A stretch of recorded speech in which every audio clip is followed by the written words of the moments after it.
Bonsoir Église, bienvenue à l'étude biblique du mardi soir. Je vous salue dans le beau et précieux nom du Seigneur Jésus-Christ. Donc nous allons continuer l'étude qui a été commencée la semaine dernière sur 2 Corinthiens. Et cette étude sera sur l'échec n'est pas une fatalité.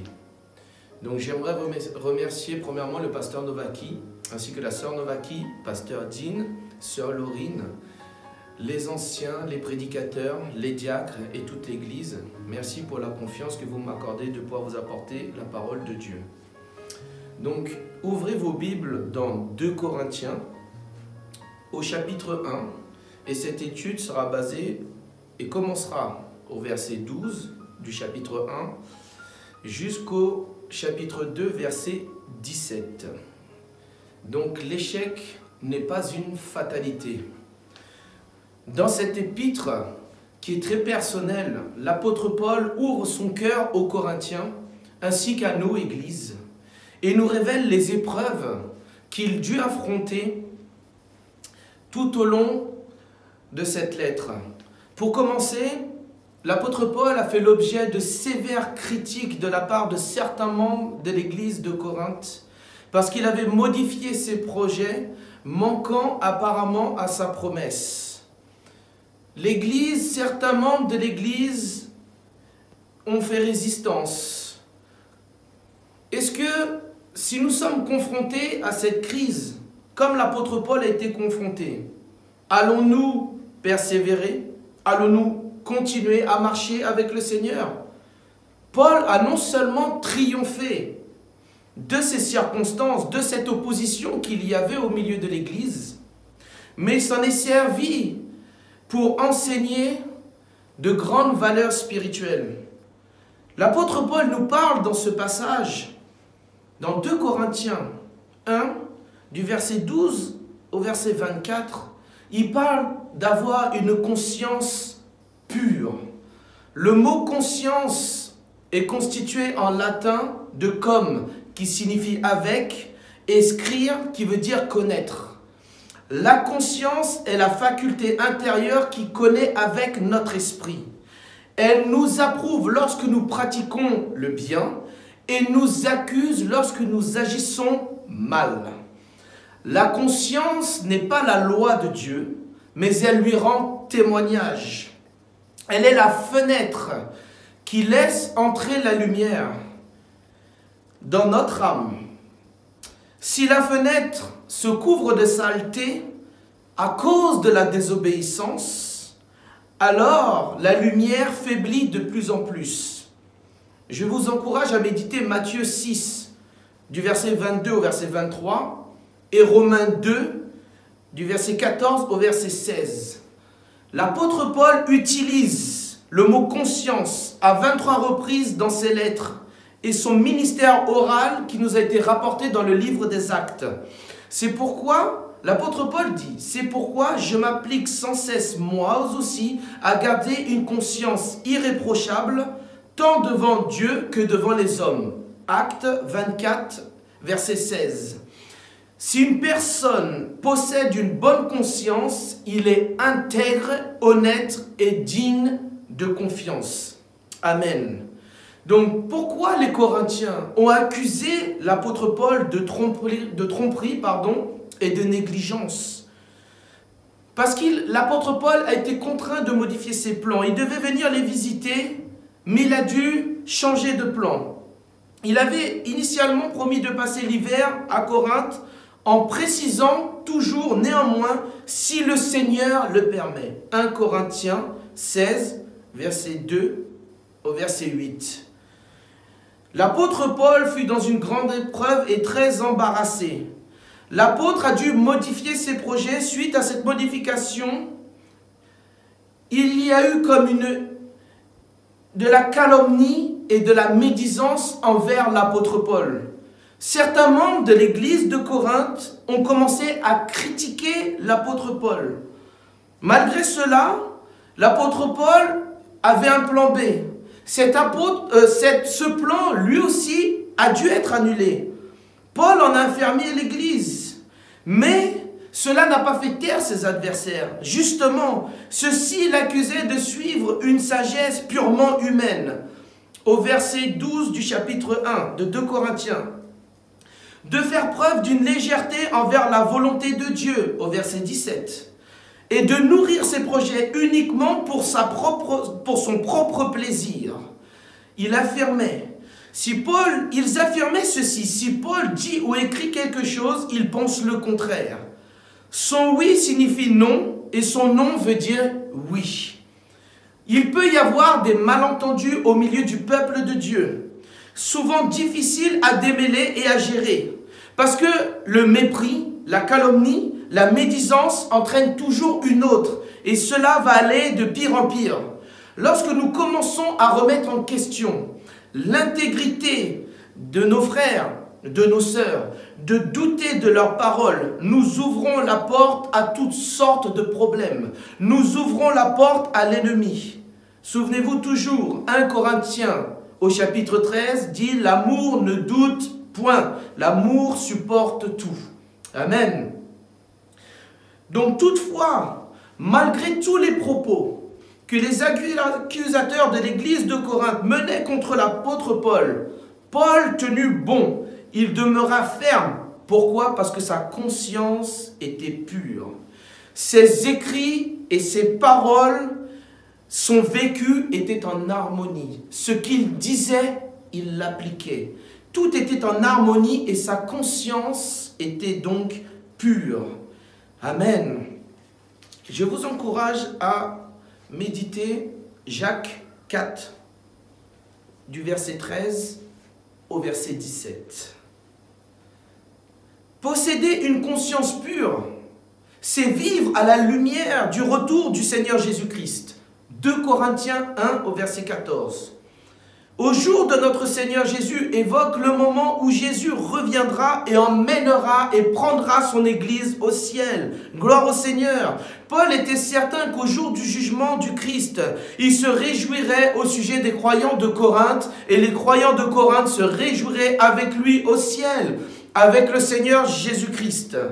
Peu importe les malentendus qu'il puisse y avoir sur cette terre et dans les moments présents, lorsque nous nous tenons droit devant le Seigneur Jésus-Christ, tout sera pardonné, oublié, transformé pour la gloire et la louange de notre Seigneur Jésus-Christ. Nous ne devons pas regarder les malentendus, nous ne devons pas écouter les calomnies ni la médisance, mais nous devons, nous, en tant qu'enfants de Dieu, avoir une conscience qui est pure. Amen. Si nous possédons une conscience pure, vous n'allez pas, vous allez marcher dans la volonté de Dieu. Vous n'allez pas prendre la volonté de Dieu à la légère. Paul ne dressait pas ses plans avec insouciance ou par hasard. Paul était conduit par le Saint-Esprit. Il était conduit dans la direction que Dieu voulait qu'il prenne. Nous devons être conduits par l'Esprit de Dieu lorsque nous devons prendre des décisions. On ne peut pas partir sous un coup de tête par hasard. Non, nous sommes conduits dans la direction par le Saint-Esprit au nom du Seigneur Jésus-Christ. Amen. Vous savez, les motivations de l'apôtre Paul étaient sincères. Tout ce que nous faisons dans l'Église doit être fait avec une conscience pure et un cœur pur. Le Seigneur Jésus lui-même nous a demandé de penser ce que nous disons. Dites simplement oui, si c'est oui, ou non, si c'est non. Tout ce que vous ajoutez vient du malin. Matthieu 5, verset 37. Amen. Les personnes qui ont un tempérament faible ou perfide ajoutent toujours de longs discours pour appuyer leur oui ou leur non. Si votre conscience est pure, vous glorifiez le Seigneur Jésus-Christ. 2 Corinthiens 1, verset 19 au verset 20. Vous ne pouvez pas à la fois glorifier le Seigneur Jésus-Christ et tromper autrui. Cela est impossible. Si vous faites cela, vous violez votre propre conscience. Vous pervertissez votre caractère. Et finalement, vous vous éloignez de la vérité de Dieu. Comment Dieu peut-il se révéler? Peut-il révéler la vérité par le biais de faux instruments qui ont été corrompus. Cela est impossible.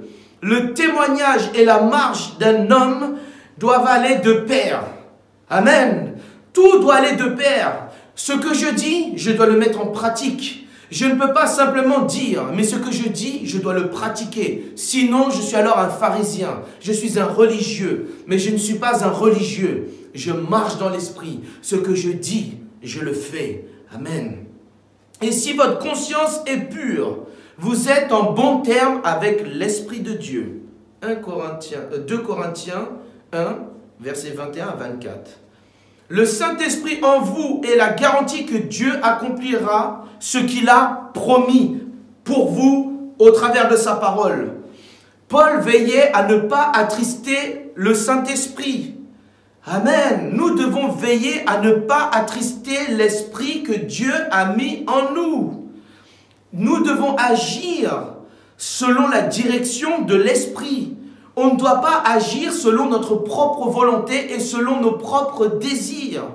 Nous devons être conduits par l'Esprit du Seigneur Jésus-Christ. Car l'Esprit de Dieu nous donne le discernement spirituel.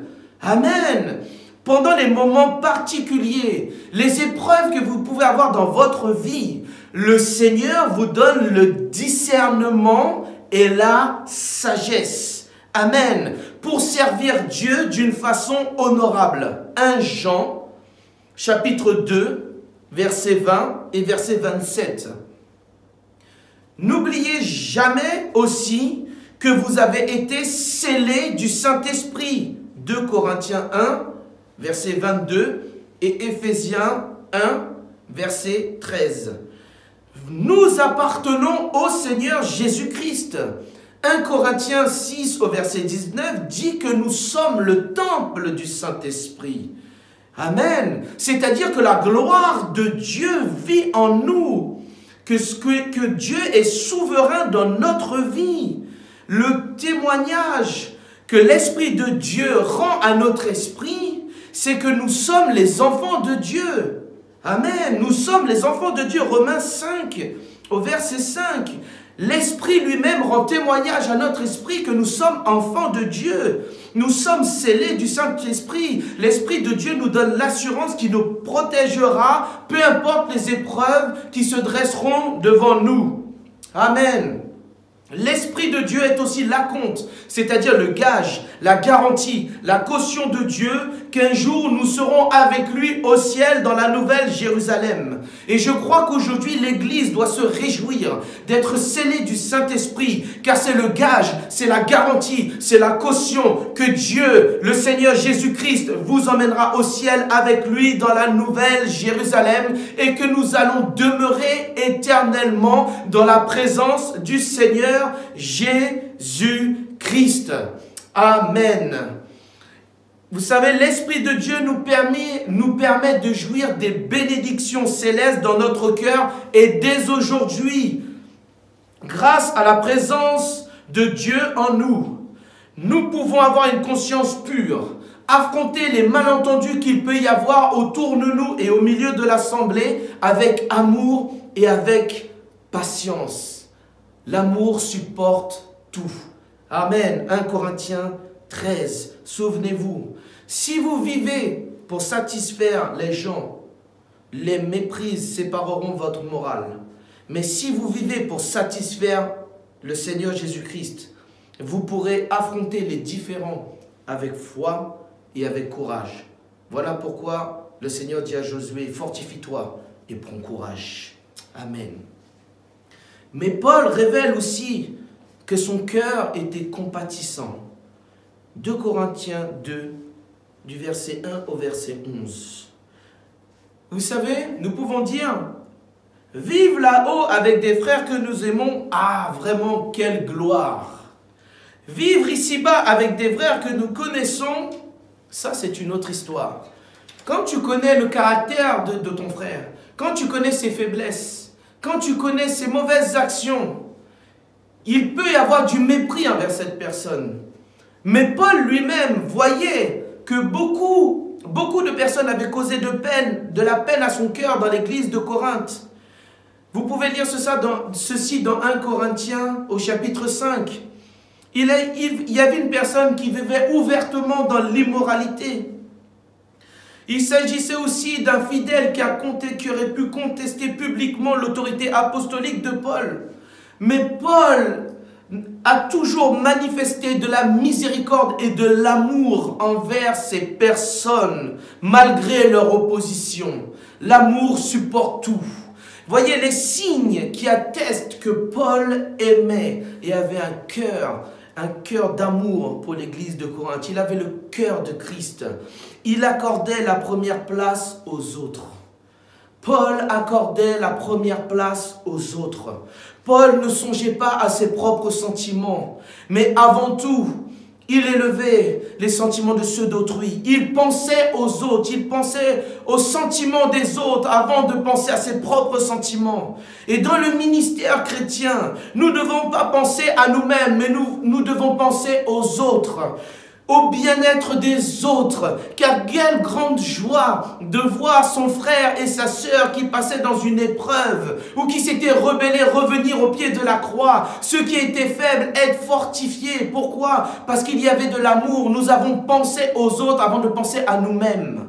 Nous vivons dans un monde où tout est basé sur son ego. C'est basé sur le moi. Moi et moi. Si tu m'aimes pas, je ne t'aime pas. Non, nous sommes remplis de l'amour de Christ, l'amour agapé, cet amour qui nous permet d'aimer les autres et d'élever les autres au-dessus de nous. Amen. Son profond désir, Paul, dans son désir, voulait et priait que l'église de Corinthe soit restaurée par la puissance du Saint-Esprit. Amen. Aujourd'hui, nous pouvons être repris par l'homme de Dieu. Comment allons-nous réagir? Lorsque Paul a écrit cette lettre à l'église de Corinthe, cette lettre était assez sévère. Elle a aussi été dictée par l'angoisse de son propre cœur et enveloppée de l'amour fraternel. Son profond désir était que l'église obéisse à la parole de Dieu, que l'église reprenne l'homme qui vivait dans l'immoralité et afin qu'il soit restauré et qu'il y ait la paix au sein de l'assemblée de Corinthe. Un ami qui vous blesse, vous prouve par sa fidélité. Un ennemi, alors qu'un ennemi multiplie les embrassades. Proverbe 27 au verset 6. Vous savez, souvent, ton ami, ton frère, va te parler. Cela va peut-être te blesser, ça va peut-être te piquer, mais s'il te blesse, c'est parce qu'il t'aime. Un père reprend son enfant afin qu'il aille sur le droit chemin. Un frère va reprendre un autre frère ou une sœur. Pourquoi? Parce qu'il l'aime. Si je t'aime, je vais te reprendre. Même si cela te fait mal, je veux te reprendre avec amour. Je ne te reprends pas dans le jugement, mais je veux te reprendre avec amour, afin que tu puisses venir et résider dans l'église. Et au jour où la trompette sonnera, nous serons tous enlevés avec le Seigneur dans le ciel. Voilà ce qu'est l'amour de Dieu. Voilà ce que Paul désirait pour l'église de Corinthe, qui est la restauration, qu'il y ait l'amour au milieu du peuple. Paul il savait que ses paroles risquaient de blesser, qu'elles blesseraient ses bien-aimés. Et son cœur en était attristé. Mais il connaissait la grande différence entre blesser une personne et lui nuire. Il y a une grande différence entre blesser une personne et nuire à une personne. Il arrive que ceux qui nous aiment nous blessent. Vous savez, un jour, chacun d'entre nous, nous avons été corrigés par nos parents. Cela ne nous a pas plu. On n'aimait pas ce qu'ils nous faisaient. On a été blessés au plus profond de nous-mêmes peut-être. Mais en grandissant, nous voyons que ce qu'ils ont fait pour nous, c'était pour que nous restions sur le droit chemin, pour bien nous éduquer, afin que nous soyons polis. Amen. Vous savez, c'est la base, la politesse. Mais dans la maison de Dieu, c'est pareil. On est repris, pourquoi? Parce que nous avons une destinée. Et la destinée, c'est le ciel et la nouvelle Jérusalem et la présence de Dieu pour l'éternité. Voilà pourquoi Paul pouvait dire, quand j'étais petit, je pensais comme un enfant. Quand j'étais un ado, je pensais comme un ado. Et quand je suis devenu adulte, je pensais comme un adulte. Chacun de nous, nous passons par ce processus spirituel. Amen. L'amour que l'apôtre Paul avait pour l'Église, il cherchait à aider les autres à grandir. L'amour cherche à ce que nos frères, nos sœurs grandissent dans la foi. L'amour ne critique point, l'amour ne juge point, mais l'amour attire les autres pour qu'ils grandissent dans la foi. Elle élève les autres afin que nos bien-aimés puissent grandir et arriver à la stature du Seigneur Jésus-Christ. Paul n'a pas mentionné le nom de la personne qui vivait dans la désobéissance au milieu de l'assemblée. Paul n'a pas mentionné son nom, mais il a demandé toutefois à l'Église de reprendre cette personne. Pourquoi? Pour son propre bien, pour qu'elle puisse revenir dans la repentance. La véritable discipline est une preuve d'amour. Regardez Hébreux au chapitre 12. Aujourd'hui, certains parents nourrissent le point de vue du monde moderne sur l'éducation des enfants et refusent de punir leur désobéissance en prétendant de trop l'aimer. Cependant, lorsque tu aimes réellement, lorsque tu aimes ton enfant, tu le corriges. Et Dieu nous aime. Voilà pourquoi nous sommes corrigés, que le Seigneur nous corrige. La discipline aujourd'hui dans l'Église n'est pas un sujet qui est populaire et ni une pratique qui est très répandue. Trop d'assemblées balaient le problème sous le tapis au lieu d'obéir à l'Écriture et d'aborder la situation avec franchise et honnêteté. Vous savez, et nous devons vivre selon l'amour, selon la vérité dans l'amour. Éphésiens 4 au verset 15. La paix à tout prix, ce qu'on appelle dans le monde la paix sociale, n'est pas un principe biblique, car il ne peut exister de véritable paix spirituelle en l'absence de pureté. Jacques, chapitre 3, verset 13 au verset 18. Et enfin, l'amour pardonne et encourage. Paul pressait l'assemblée de pardonner à cet homme, cette personne qui vivait dans l'immoralité, cette personne qui faisait n'importe quoi au milieu du peuple de Dieu. Paul a exhorté, cette personne s'est repentie. Il encourageait maintenant l'Église à pardonner cette personne. Vous savez, lorsqu'une assemblée assure un frère ou une sœur qui a péché, qui est tombé dans l'iniquité, qui est tombé dans les bas-fonds, et lui disent aujourd'hui, tu es pardonné, tu t'es repenti, la communion est alors restaurée. La présence de Dieu devient si palpable et l'expérience devient merveilleuse. Oh, qu'il est doux, qu'il est agréable pour des frères de demeurer ensemble, nous dit le psalmiste au psaume 133. Pourquoi? Il est doux, il est agréable. Lorsqu'un frère est restauré, nous devons nous réjouir. Lorsqu'il s'est repenti de ses péchés, nous devons pardonner. Nous devons oublier son péché. Parce que si le Seigneur Jésus-Christ lui-même oublie nos péchés, qui sommes-nous pour nous rappeler constamment que cette personne a commis un péché? Non, nous devons les aimer. Nous devons pardonner. Le pardon libère. Si nous voulons qu'une personne soit totalement libérée, nous devons lui pardonner. Alléluia. Parce qu'il y a une personne qui vient toujours pour accuser la personne qui a péché, c'est Satan. Satan viendra toujours chuchoter à ses oreilles que Dieu ne t'a pas pardonné. Et si cette personne réalise que l'Église elle-même ne lui a pas pardonné, cela ouvre une porte à Satan. Nous ouvrons une porte à Satan lorsqu'il y a un manque de pardon, aussi bien individuel qu'en groupe. L'Église est le corps de Christ. Jésus-Christ nous a pardonné, nous devons pardonner.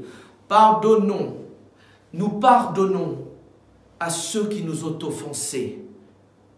Amen. Nous pardonnons. Le pardon doit être dans l'Église, doit se manifester dans l'Église. Car l'ennemi aime cette porte qui est ouverte. L'ennemi vient lorsqu'il y a la confusion, lorsqu'il y a le manque de pardon. C'est une porte au mépris, à la calomnie, au jugement, à la médisance, à toutes les œuvres charnelles, des mauvaises paroles. Mais lorsqu'il y a le pardon, nous fermons la porte à l'ennemi. Parce qu'une personne qui a péché, lorsqu'on a oublié son péché, l'ennemi ne peut plus l'accuser. Parce qu'elle verra l'amour au milieu de ses frères et de ses sœurs. Et l'amour couvre une multitude de péchés. Ce n'est pas que l'amour approuve le péché, mais lorsqu'une personne s'est repentie et s'est détournée de ses péchés, l'amour alors couvre cette multitude de péchés. L'amour ne se rappelle plus de ce qui s'est passé, parce que notre Dieu est amour. Amen. Et aujourd'hui, mes bien-aimés, nous devons avoir cet amour au milieu de l'Église. Le centre évangélique, le Rocher, est bâti sur Jésus-Christ. Jésus-Christ est amour. Nous devons être amour comme notre Dieu. Nous devons demeurer dans l'amour. Prenez Jean au chapitre 15. Lorsqu'il nous parle du cep, nous sommes le sarment, il est le cep. Nous devons demeurer dans ses commandements. Et si nous demeurons dans ses commandements, nous demeurons aussi dans son amour. C'est-à-dire qu'il doit y avoir l'amour au milieu de nous. Amen. Alléluia. Refuser de pardonner à une personne, un frère ou une sœur, ouvre la porte à Satan. Cela ouvre les portes à l'ennemi. Et cela ouvre les portes dans vos vies. Donc nous devons fermer toutes les portes. L'offense n'a point de place dans l'assemblée. Nous devons nous aimer les uns les autres. Nous sommes soudés les uns aux autres par un seul et même esprit, l'esprit du Seigneur Jésus-Christ. Nous sommes unis par une seule foi, la foi en Jésus-Christ. Et nous avons un seul Père, Jésus-Christ, qui est assis sur le trône. Amen. Nous devons chérir la saine doctrine, la garder dans nos cœurs, afin qu'au jour où la trompette sonnera, nous serons enlevés avec lui. Nous devons être des vierges sages, des vierges qui ont de l'huile dans leur lampe. Amen. Et l'huile, c'est l'esprit. L'esprit de Dieu, c'est l'amour. Alléluia. Quatrièmement, Paul avait ceci, une foi qui était conquérante. 2 Corinthiens 2, du verset 12 au verset 17. Vous savez, l'Asie mineure était dans les projets de Paul. Mais ces projets étaient tombés à l'eau. Où se trouvait Tite à ce moment-là? Que se passait-il à Corinthe? Paul se trouvait en face des portes qui étaient ouvertes pour exercer son ministère à Troas. Mais il n'éprouvait pas une paix suffisante dans son cœur pour les franchir. Humainement, les batailles semblaient proches de son terme et Satan sur le point de remporter la victoire. Un détail près, Paul avait ceci, une foi qui était conquérante. Il a pu exprimer sa louange et écrire « Je ne puis que remercier Dieu » au verset 14. Ce chant de reconnaissance était alimenté par l'assurance qu'il possédait parce qu'il s'appuyait sur Jésus-Christ, le rocher des âges. Paul savait et était sûr que Dieu le dirigeait, que l'Esprit de Dieu le conduisait. Au verset 14, les circonstances n'étaient peut-être pas agréables pour Paul.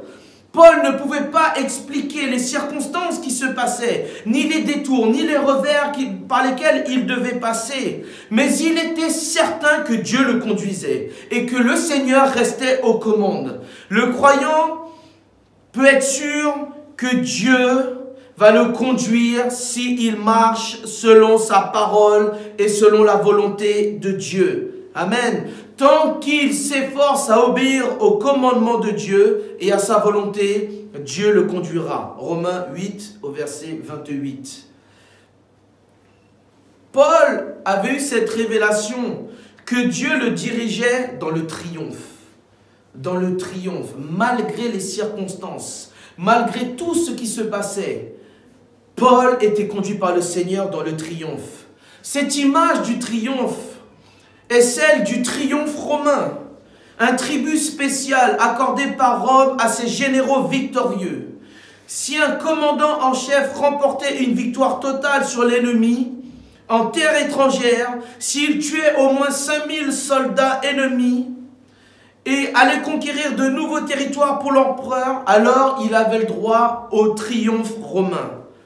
Le cortège prévoyait l'entrée du général sur un char en or, entouré de ses officiers et de ses enfants qui marchaient derrière lui.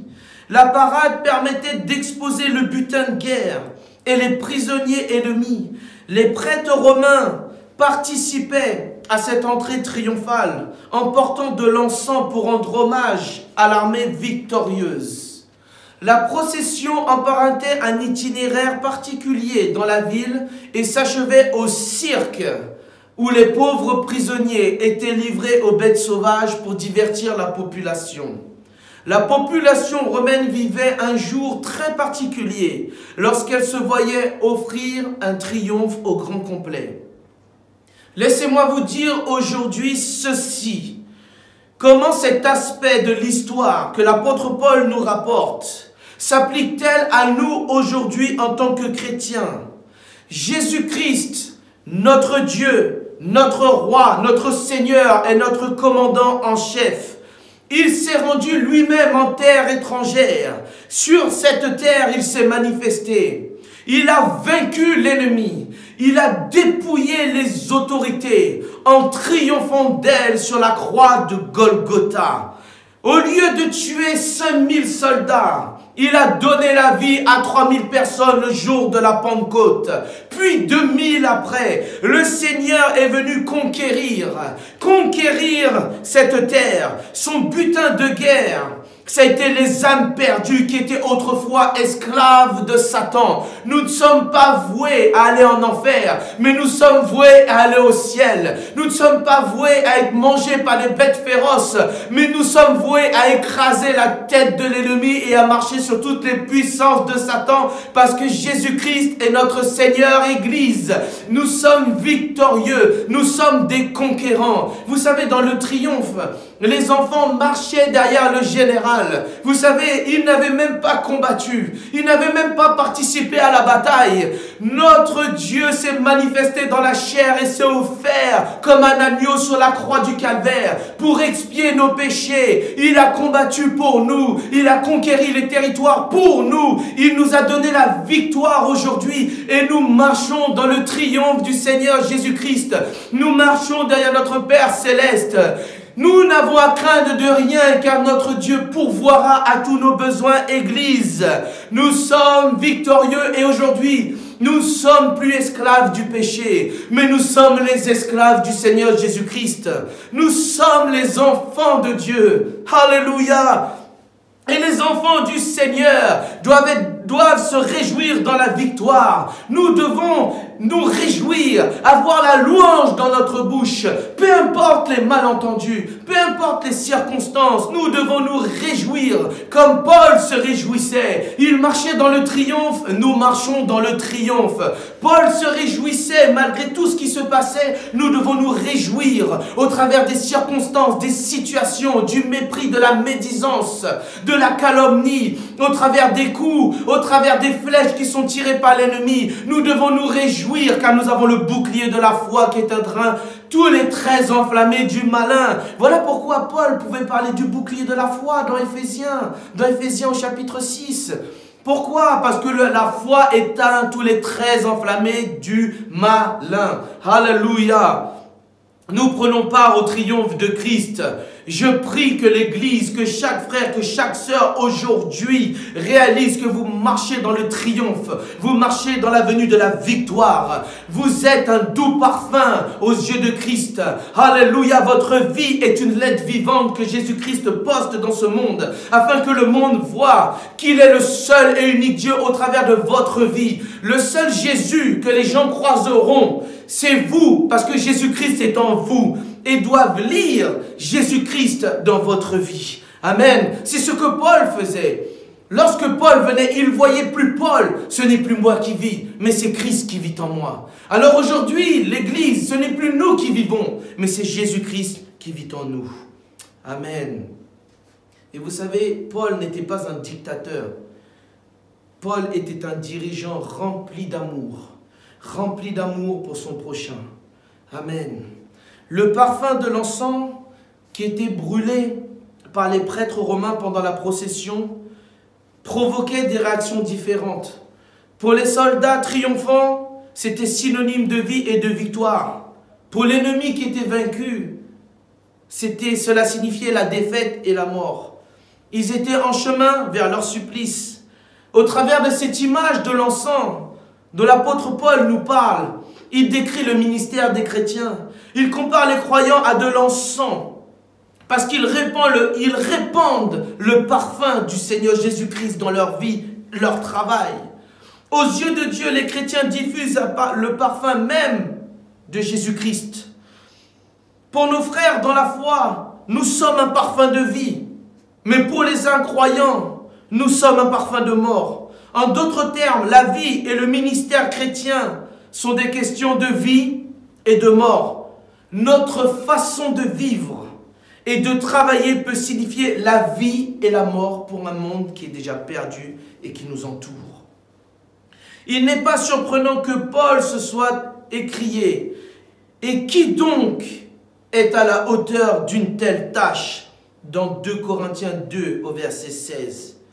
Et il répond au chapitre suivant, notre capacité. Dans 2 Corinthiens 3, 5, notre capacité, elle ne vient pas de nous-mêmes, mais elle vient de Dieu. Il rappelle aux Corinthiens que son cœur est pur, que sa motivation est sincère, qu'il est rempli d'amour pour cette Église. Amen. La parole de Dieu est triomphante. Notre Sauveur est victorieux. Alléluia. L'échec dans ta vie n'est pas une fatalité, mais l'échec est plutôt un marchepied qui va te conduire plus près du Seigneur Jésus-Christ. L'échec n'est pas là pour te mettre à terre, mais l'échec est là pour t'enseigner. L'échec est là pour te rapprocher de Dieu. Alléluia. N'ayez crainte, mes bien-aimés. Peu importe ce qui se passe dans ta vie, peu importe si tu es tombé, peu importe si tu es au plus bas dans les bas-fonds de la vallée de l'ombre de la mort. Laisse-moi te dire que l'échec n'est pas une fatalité. Relève-toi au milieu de cette vallée, car tu ne crains aucun mal. La houlette du Seigneur et son bâton te rassurera, dans le psaume 23. La houlette et son bâton. Là, le bâton était là pour corriger et pour ramener. Laissez-moi vous dire que nous serons corrigés par la parole de Dieu, mais nous allons vivre dans la victoire avec une conscience pure, un cœur compatissant et une foi conquérante. Et pour conclure, si Dieu est pour nous, qui se lèvera contre nous ? Mais dans tout cela, nous sommes plus que vainqueurs par celui qui nous a aimés. J'aimerais ce soir que l'Église dise ceci. Nous sommes plus que vainqueurs par celui qui nous a aimés. Alléluia.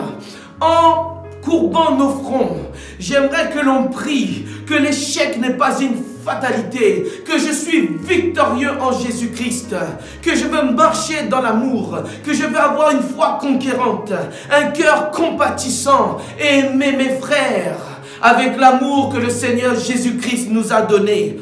Père Céleste, je te prie, Seigneur Jésus-Christ, de visiter chacun d'entre nous ce soir. Seigneur, mon Dieu, mon roi, l'échec n'est pas une fatalité, car l'échec va nous rapprocher de toi. L'échec va nous enseigner encore plus profondément qui tu es. Tu vas nous parler, Seigneur, mon Dieu. Et je prie que tu fortifies mes bien-aimés. Je prie que tu ramènes ceux qui sont tombés. Je prie que tu fortifies ceux qui sont faibles. Je prie que l'amour du Seigneur Jésus-Christ soit libéré maintenant au milieu de nous au nom puissant du Seigneur Jésus-Christ. Que la calomnie, que la médisance n'ait point de place au milieu de nous, mais que nous soyons unis dans l'amour du Seigneur Jésus-Christ. Seigneur mon Dieu, renouvelle, Seigneur, ton esprit en nous. Renouvelle, Seigneur mon Dieu, notre esprit d'une bonne conscience, d'une bonne pensée, afin de pouvoir accomplir ta volonté parfaite, Seigneur mon Dieu, mon roi. Seigneur, je bénis ton saint nom et je te glorifie, Seigneur Jésus-Christ, parce que tu es le même hier, aujourd'hui et éternellement. Seigneur, garde nos cœurs pur, garde notre conscience pure. Seigneur mon Dieu, que nous soyons remplis d'amour. Seigneur, je te demande cela, Seigneur mon Dieu, comme une grâce. Seigneur mon Dieu, que l'amour de Jésus-Christ soit manifesté au milieu de l'Église, que le pardon soit libéré dans les vies. Au nom du Seigneur Jésus-Christ, je bannis toute rancune au nom de Jésus, et que le pardon soit libéré dans les cœurs, dans les âmes, afin qu'elles soient restaurées dans le nom puissant du Seigneur Jésus-Christ. Alléluia. Le Seigneur Jésus-Christ vous aime. Et il m'aime. Et il veut que nous soyons victorieux. Et souvenez-vous que votre échec ne sera jamais, jamais, jamais une fatalité, mais qu'il vous fera grandir dans le nom puissant du Seigneur Jésus-Christ. Que le Seigneur Jésus vous bénisse, Église. Soyons encouragés. Amen. Que Dieu vous bénisse.